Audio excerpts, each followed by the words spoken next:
How are you? Not bad.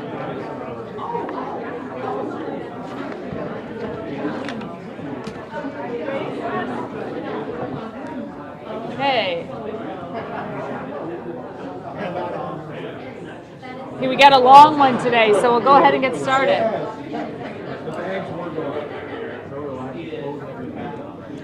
We need to get like a sound system we can play some music. Interim, you know? Okay. Like some party vibes. No. Okay, good morning, everyone. We've got a pretty heavy announcement here today, so bear with us as I get through all the facts, and then we'll take questions at the end, okay? Today we are announcing our plan for how we are going to spend a significant chunk of the RAM's interest funds that were allocated by the Board of Alderpersons for the tornado response. This allocation was completed last month, along with several million of ARPA funds and community development block grant money. We know that the need is urgent, and we have been working hard over the past few weeks to put this package together. I'm proud of my team, our city departments, and the partners in the community who have worked on developing a solid plan that allows us to spend these funds where the need is greatest and in ways that won't overlap with what our partners at FEMA and at the state level are doing. We will spend nearly $20 million over the next few months providing assistance for people and their immediate needs. This is just the start as we build a long-term plan, which will rely heavily on community input and be announced on a later date. The $19.2 million that we are announcing today is made up of $18 million in RAM's settlement interest and $1.2 million in community development block grant funds. The way we plan to spend it is broken into two big buckets. The first is humanitarian, human aid and assistance, and we are putting $14 million into that bucket. And nonprofit support that we're putting $5 million into. This is in addition to the already existing $5.4 million of ARPA funds that we've already announced that we will be spending on building stabilization. To break it down and give you some further granularity here, on the human aid and assistance bucket, $2.5 million we are allocating for resource hubs and needs. This looks like meals and supplies, including coolers, porta potties, dumpsters, and several other things in that same vein. $2.2 million for what we're calling unmet needs. This includes some additional rental assistance for folks that are falling through the FEMA cracks, non-congregate temporary housing, and storage of personal belongings with some other unmet needs in that category as well. $5 million in home repairs. This is on top of the already mentioned $5.4 million in ARPA funds that are going to building stabilization. This is a home repair program which will be targeted at un- and underinsured homeowners. $3.5 million in grants to support resources. An important component of this is going to be the case management program that we're going to launch. This will allow us to track residents, their needs, what is being met, what is not being met, and allow us to really track where folks end up. We, as I mentioned previously, really want to make sure that we are keeping our residents here, and this will really empower us to track that and ensure that we're doing everything in our power to make that happen. We'll also be allocating $1 million to legal services, which will allow us to fund much needed assistance in both title clearing and helping tenants address issues with their landlords.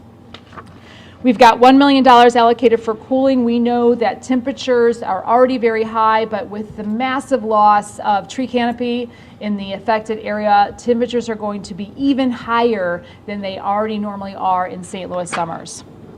Okay, moving on to the nonprofit support. We will have up to $5 million to enhance support the resource hubs. These look like our supporting our partners in the nonprofit community, funds for smaller nonprofits that are going to be managing volunteers in the community, and the resource hubs and distribution staffing. This package will be presented at the Board of Estimate and Apportionment next week at a special meeting. We're going to be working with the comptroller and the president of the board to call that at the end of next week on top of the already scheduled Board of Estimate and Apportionment meeting. This is so that we can handle this separately, but do it as quickly as possible so we can get these funds rolling into the community ASAP. We know that the need is greater than this package. Okay, despite the large figure here, almost $20 million, we know that the need is greater than this, but it is a major start and it's a good start. We will continue to work on rolling out more of these RAMs and state money as we can. But this does leave some of the RAMs interest funds on the table. This will allow us to be nimble as we move through the summer. We see where these funds are being used most quickly so we can pivot and be able to reallocate additional funds where they're needed most. The second thing I want to announce today, we are launching our recovery office. Today, I'm excited to share that we are going to be creating a dedicated tornado recovery office. It will be embedded here in the mayor's office. This office will lead the city's recovery efforts, continuing the efforts that began at the Emergency Operations Center, the EOC at police headquarters, and will be developing the long-term plans to restore and rebuild our community. The priorities we envision include supporting impacted residents, of course, ensuring they stabilize their lives, stay in St. Louis, and recover. Eliminating debris and restoring our infrastructure, restoring and rebuilding housing, accelerate communal planning and development, and catalyzing neighborhood economies. This office will also lead our community engagement efforts to shape our recovery vision and refine our priorities. We expect to make announcements on that in the coming weeks, launching ways for local leaders, both residents and nonprofits and other leaders in the business community to take a central role in developing a broader vision for how we restore and rebuild. This recovery office will be led by Julian Nix, who's here with me today, right at my right-hand side. Many of you have come to know Julian over the past 5 to 6 weeks in his lead as our Deputy Operations Director, who's really already been leading the effort in many ways. I am excited to be announcing that I will be appointing Julian as our Chief Recovery and Neighborhood Transformation Officer. Julian, as you well know by now, is extremely talented, empathetic, and very hardworking. He initially agreed to join my team back when I took office as the Deputy Operations Director, but has led so much of this effort and has really impressed everyone, including me, on his work so far. I'm grateful that Julian has agreed to step up into this role to take on this challenge, and I have complete faith in him to lead this effort, to lead it well, and to help our community quickly take shape, the recovery office quickly take shape and help be able to drive the recovery. The last thing I'd like to mention is our debris update. As I mentioned before, as I mentioned many times, one of our top priorities for the recovery office will be to eliminate debris still within our community. I'm happy to share that we are scaling up this work. We, as you know, our street department has been working hard. We've had a plan to continue to remove debris. You know that right off the bat, we had many emergency contractors going out there doing a ton of debris work. That has had an enormous impact in debris removal, but it's nowhere near what we know we need to do in the long term. As we work on continuing to build a long-term plan to eliminate all debris within our community, what we're doing right now is stepping up the interim plan here. We have executed a contract with Spiritus Worldwide for additional debris removal and hauling. Spiritus will be moving through the impacted neighborhoods in a grid-based approach. This will allow us to really make sure that we're addressing debris equally across the tornado zone, not only in an organized fashion, but really documenting what we're able to do here, moving starting in the northeast and moving west and south. So please keep putting your debris at the curb line. We have additional crews coming out to get it starting next week. So We'll be sharing some additional information about what the long-term plan looks like on debris removal. We're considering what we've done so far, our city workforce, the additional resources pulled from around the city, as well as those volunteer contractors were phase one. This effort here will be phase two of a three-phase debris removal plan. The third phase will be is something we are working on right now, but please consider this phase two, and you can expect to see heavy machinery in your community starting next week. This will look like, as I mentioned, a coordinated approach, block by block. We'll also have environmental inspectors visually assessing the piles and separating any potentially hazardous materials like asbestos. They will be separating this for separate hauling and disposal. We'll also be having hauling monitors stationed at the intersections. They will be photographing and cataloging debris removal. This is in an effort to maximize potential FEMA reimbursement. This process, the debris removal, is going to be an enormous undertaking and enormously expensive, and we want to make sure we're doing everything we can to follow FEMA guidelines, to be within health standards set by the Department of Natural Resources and, of course, our own health department. We expect this phase to last between 4 and 6 weeks, but we do intend to have a long-term third phase ready to go before the end of this. As you know, we're still working with FEMA and SBA. While we're announcing these plans, we will continue to work with our state and federal partners as they continue to offer assistance. FEMA has now distributed over $25 million to about 5,000 St. Louis households. The deadline to apply for that is August 11th, so this is not the end of the FEMA assistance. We have also supported over 30 nonprofits and churches who have registered for their own direct assistance with FEMA through the Public Assistance Program. This is a big lift, and we're hoping that we can get some direct assistance from FEMA to our nonprofit and church community through that program. If you need more help from FEMA or the SBA, you can see them at one of our disaster recovery centers at Sumner High School, Union Tabernacle Church, and the Urban League Entrepreneurship and Women's Business Center.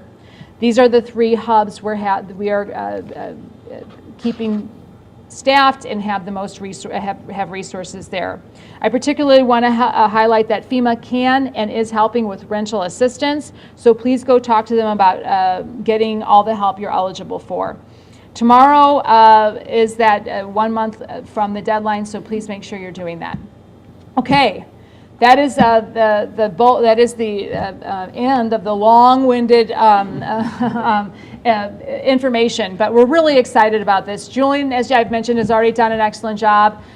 So as we move forward, Julian will be taking a leadership role in this. I'm very excited about the disbursement of these RAMS funds. I really want to congratulate and thank the Board of Alderpersons for making these funds available so quickly, and to continue the effort of communicating with our office as we understand how they're being spent, where they're being spent, where the needs continue to emerge, so we can invest the rest of the funds as quickly as possible. And you know, I know many of us have been very, very frustrated with the lack of federal resources right off the bat, but I just want to continue to encourage St. Louisans to recognize that our FEMA staff here are our partners, and please don't let that discourage you from getting your applications in, so that we can get as much of the federal resources out to our community as we possibly can.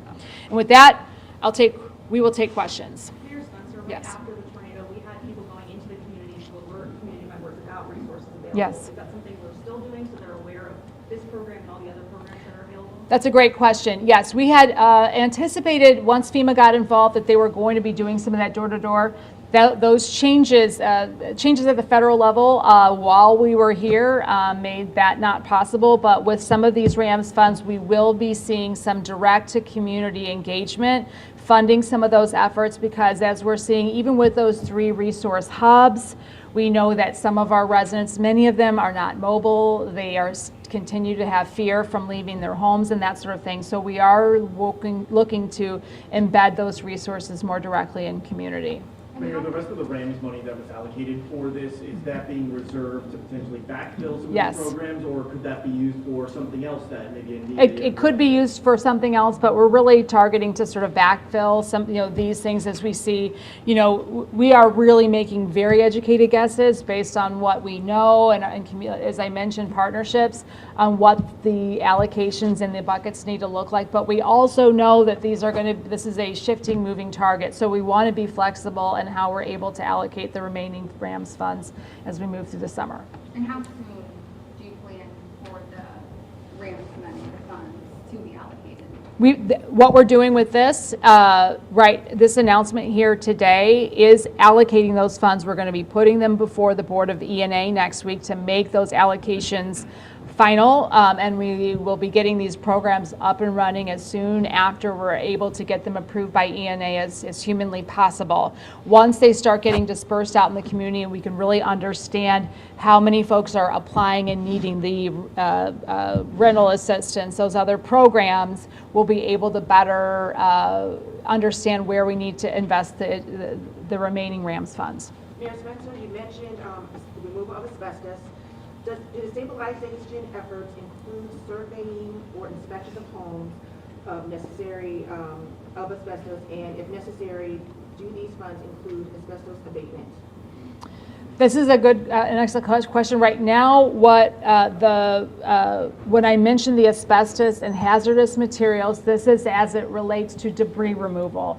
And so as debris is on site right now, the hazardous materials that we're going to be dealing with are those that are at the curb. And so homeowners that have, or property owners, or that have already gotten the debris ready and put it at the curb, this is just to make sure that we're handling that appropriately. As far as within the homes and hazardous materials within that, the stabilization and other pieces are really going to be envelope focused, but we're going to be taking into consideration how to best handle any hazardous materials in the stabilization. It's not specific to anything in this, but we are going to be doing everything we can to be very cautious about that. We do have monitors in place to make sure that we're monitoring what particulate matter is in the air so that we can best protect communities as we go into demolitions and that sort of thing. So no surveying of the homes to see if there's asbestos? We don't have that specifically in here right now, but that's a good flag. We'll be considering how to best handle that moving forward. And regarding the RAMS funds, what changes has your office made to make sure this isn't handled like the ARPA money? In ways of transparency, or in which ways to get them out quickly? I'll say all the above. So we are looking to get these out as quickly as possible, and I think a big testament to the Board of ENA, both the president of the board and Comptroller Behringer, because we are going to be able to get these through. I have confidence we're going to be able to get these through very, very quickly. And I don't want to speak to how things were handled with regards to ARPA because frankly I wasn't in charge of those funds, but I do have a tremendous amount of confidence in Julia Nix that we can, and I say the rest of our staff. Policy Director Casey Milberg, my Chief of Staff, our whole team here that's working around the clock to stand up these programs to not only make sure that they are within legal compliance, that they're not overlapping with FEMA funds, we're not wasting any of our local funds. It was critically important that we understood what FEMA was going to be able to do before we programmed these. We knew FEMA could not duplicate things we were already doing, and we didn't want to spend any of our limited local resources and things the federal government could take on and hold. Now that we have a good idea of what those look like, we are ready to move these as quickly as humanly possible. With regards to transparency, we have a full commitment to being transparent with where all of these dollars are going, how that is actually going to play out programmatically. We don't have the website set up or anything like that, but we are fully committed to making sure that we are documenting, communicating to the public where the funds are being spent. Ideally, when will these funds be in the hands of Individuals. This summer. I don't have a firm date, but we do anticipate people being able to apply for these and getting those out there in the coming weeks. Mayor Spencer, what do you think about SLPS's plans for the upcoming school year with merging different schools and bringing students to different schools? You know, it's hard for me to weigh in on what our St. Louis public schools are doing at the moment because we are so focused on this. But as an SLPS parent myself, you know, it's a priority for me. I've spoken to several parents and teachers and other folks within the SLPS family that are concerned about, you know, what that looks like. But I'm also grateful that we have a spot for everybody within the school district. And I'm looking forward to making sure that that transition is at least painful for our students as possible. Several of the SLPS buildings were hit and really impacted, and so making sure that our kids have safe structures to learn in. To me, this may be an opportunity to really have students from different parts of our city get to know each other, meet each other, and really learn together. But what do you say to some of those parents that are concerned about the fact that there hasn't been a ton communicated or they don't know what to even expect a month out from school? Yeah, I hear those concerns as an SLPS parent. As I mentioned, sometimes I am frustrated with communication. I share those concerns, but again, our role here, at least for right now, is to support SLPS through this difficult time. And so I'm going to stand with being as supportive of the district as possible and making sure that we're uplifting those concerns so that they can not be criticisms, but really be opportunities for the district to improve. Mayor, you mentioned that the debris removal could be quite expensive. Do you have a projected dollar amount? And is the city paying for that? Is that FEMA? This is an enormous lift. We're not ready to share what we believe that cost could be, but it's hundreds of millions of dollars. It's really, truly an enormous amount of money that we're estimating for the debris removal. This is, and we know an enormous amount of the debris is on private property. It's very complicated, cumbersome, not only just logistically because we're talking about large trees, we're talking about the roofs of homes, an enormous amount of brick and other debris that may contain asbestos and other contaminations. But it is also on private property. Some of those private owners are here and communicating with us. Some of them are very, very difficult to find.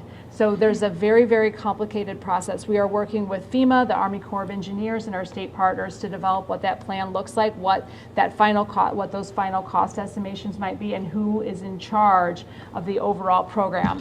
And we look to have a report on that, some announcements in the coming weeks. So do we know yet who is going to be paying for that debris removal? We do not know at this point. We are hoping, again, to get as much of this reimbursed by FEMA as possible. We also know that there are complications in getting some of those things reimbursed by FEMA. For example, if a property was vacant and condemned before the tornado, many times those are not going to be eligible for FEMA reimbursements. So there are a lot of complications here. We're looking to really finalize what all that looks like, but it's a heavy lift just to figure out what the actual toll is. Again, there are a lot of things that property owners couldn't possibly be able to remove. Those big trees, whether they were on their property or on adjacent property, are extraordinarily difficult to deal with. And we want to make sure we're giving residents all the tools that we possibly can, recognizing that some of these things are not going to be FEMA eligible, and making sure that we have the alignments, not only with possibly having some local funds, city funds pay for them, but also what the state has promised and allocated through significant legislative efforts in supporting the city. So we're trying to leverage all of those to ensure that we're leveraging those larger buckets, FEMA and state funds, to handle some of that really big, heavy lift. Mayor, do we know what percentage of the impacted buildings were vacant? We're working on that. I don't want to share right now. It's less than you'd think, Austin, especially because of the perception of North St. Louis. But you know, the area impacted here are primarily homeowners, and there's a lot of folks who live in these homes. This is not, you know, this is an area that was heavily populated, and there's a lot of ownership by private individuals throughout this corridor. And so the number of vacant structures is lower than I think than you might think. Mayor, how exactly will the recovery office help impact their residents? Can you go into detail? Sure. So, typically, I think when we've thought about big natural disasters and throughout our nation, typically speaking, FEMA shows up immediately and really organizes the response, everything from housing, nutritional needs, debris removal. That is something that historically FEMA, federal partners, disaster recovery experts have led. FEMA did not arrive here for many, many weeks, and so the recovery, the organization of how do we distribute food, how do we support the nonprofit community that was on the ground immediately, just triaging community needs.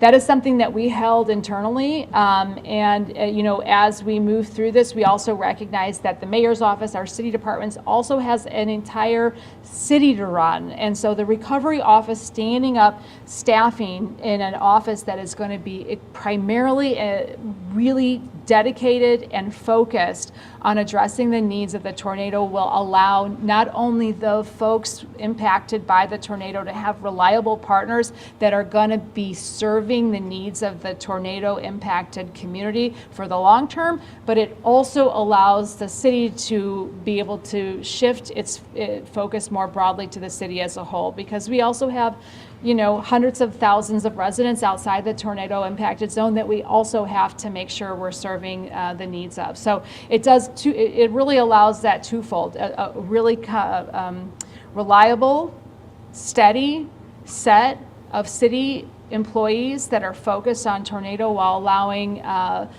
many of the other city employees to focus on other needs. City's Healthy Home Repair Program will be giving influx of federal money as soon as the federal government authorizes the change in the city's federal or city block grants.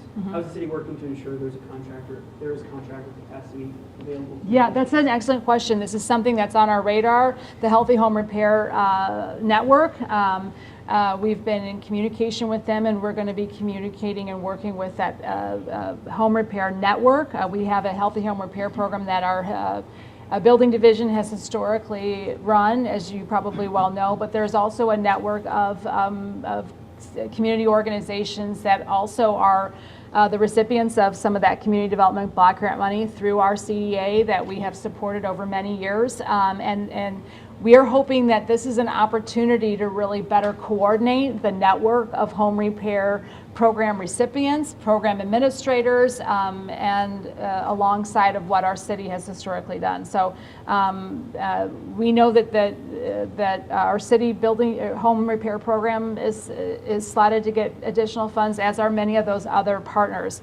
So as we move through this and investing these funds, this is a real opportunity to strengthen that network, better coordinate it, and have a bigger and better impact, not just for the tornado victims, but for the many, many, many homeowners throughout our city who have a high level of need for home repair beyond just this tornado.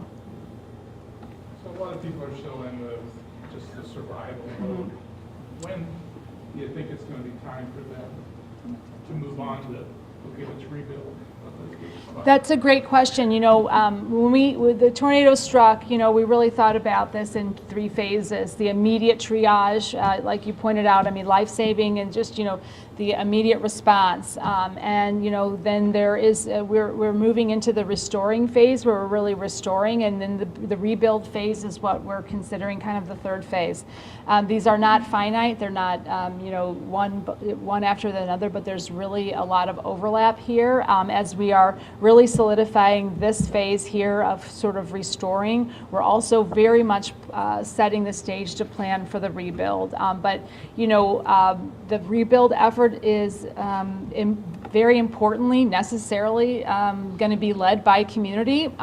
Having those community partners, that structure for community engagement is something we'll be announcing in the coming days, but it's going to be critical to making sure that as we do build out the plan for rebuilding, it's supported and led by community. That's how we're going to be most successful in not only keeping our residents here, but building a future for our city that we're all confident in and feel good about. Mayor, have you noticed there are fewer volunteers now? I think anytime you see a big event like this, you get we had just a tremendous number of volunteers for the first few weeks. I mean, I have never seen anything like it. I mean, everybody from the surrounding community, which is citizen volunteers, the nonprofit community, the business community, I mean, everybody was stepping up. And as the temperatures have gotten hotter, sure, there's been a little bit of a drop off, but that's only because the enormity of the volunteer response was just so tremendous. I continue to see folks stepping up. There's some cleanup efforts taking place this weekend that are both heartwarming and really significant in what the impact will be to community. And I continue to hear from and see direct engagement from volunteers across the region. So while it may feel that way, I know people, our region, is committed to continuing to help rebuild the area of West and North St. Louis that was impacted by the tornado for the long haul. And Mayor, do you know if these announcements today will help relieve some of the frustration among residents regarding getting resources out faster? I do hope so. I mean, and I also say, the frustration is well rooted. So many people have lost everything.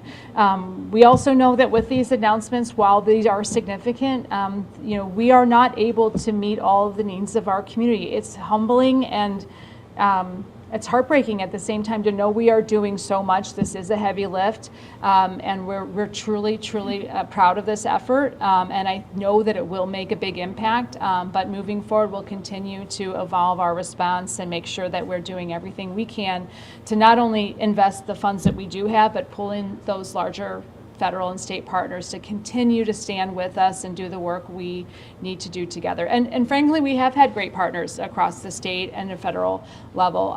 It's unusual, but I also think this is just a real bright spot here, just to see us crossing political barriers, boundaries, and political parties, and really truly working together in the best way that we can in this moment. Anything else? What is the status of Sarah Russell's employment with SEMA? I don't have a firm answer.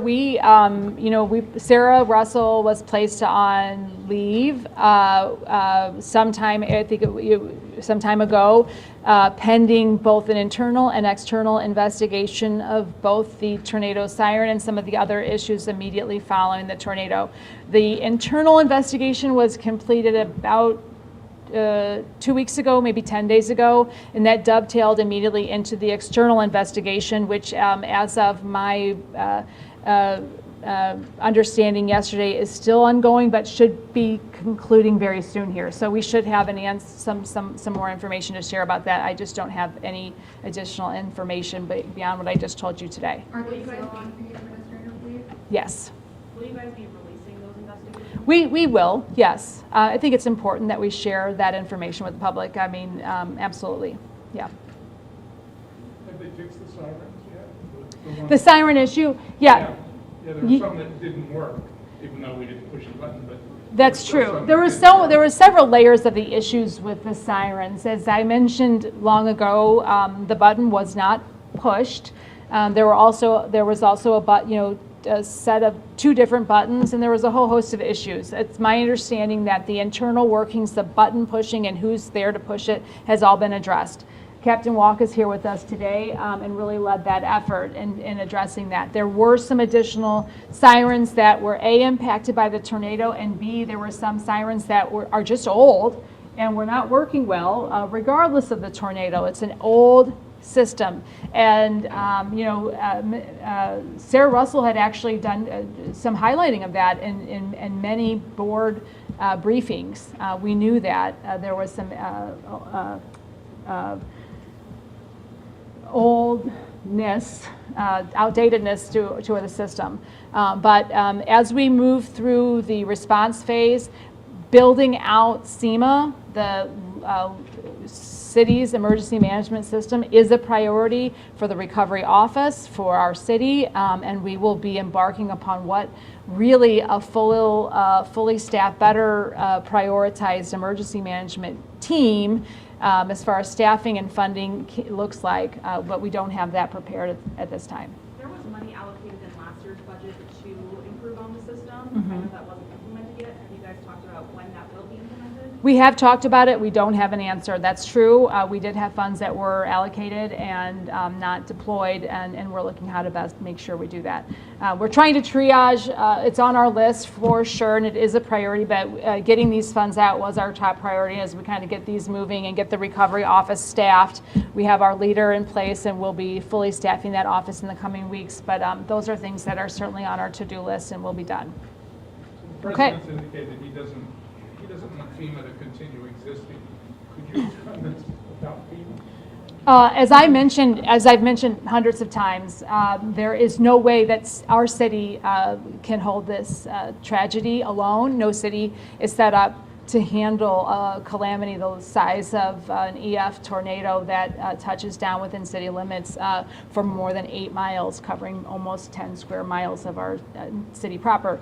There is no cities cannot shoulder the burden of this. More importantly, if cities and states are not given the planning, to know in advance that this is going to be their responsibility, that is a true tragedy waiting to happen across the United States. If we are going to be expected as small communities to be able to shoulder these types of things ourselves, we are going to need years, decades of planning and preparedness to be able to hold that. I do want to continue to be grateful and share gratitude for our state partners. We have a city SEMA and a state SEMA, that one with a C and one with an S. It's been very confusing, but those folks have been enormously helpful in helping us understand what we can and should be doing as a local community. And they've been so helpful in not only organizing the response, but really being boots on the ground and helping us do that work. Our federal partners, FEMA, I mentioned $25 million in direct-to-resident aid that was mobilized so quickly because they have the systems in place to do that. They have the tools and they have the staff and they have the expertise to be able to distribute large amounts of money. You're seeing how long it's taking us, even with all hands on deck, working 24/7 and on weekends to try to figure out how to disperse our RAMS funds. We aren't set up for that. You have to make sure, in order to be compliant with transparency, best practices, legal compliance, there's a whole host of things that go into dispersing local tax dollars, that takes a long time to stand up. FEMA, our national partners, have those systems in place. We've been leaning, I see the American Red Cross here. I mean, when you have partners at the national level who do this in other parts, it is enormously helpful to have partners like, not just on the governmental side, but partners on the nonprofit side. American Red Cross has been an enormous partner with the city throughout this. But you need those expertise, you need those larger systems to be able to respond effectively and immediately in times of incredible need. Okay, everybody's been standing for a long time. I'll stick around and ask questions. I'm sure everybody will, but I think everybody might. It's hard to stay in the same place for a long time without moving. All right, thanks, guys. Yes. If you're all taking notes.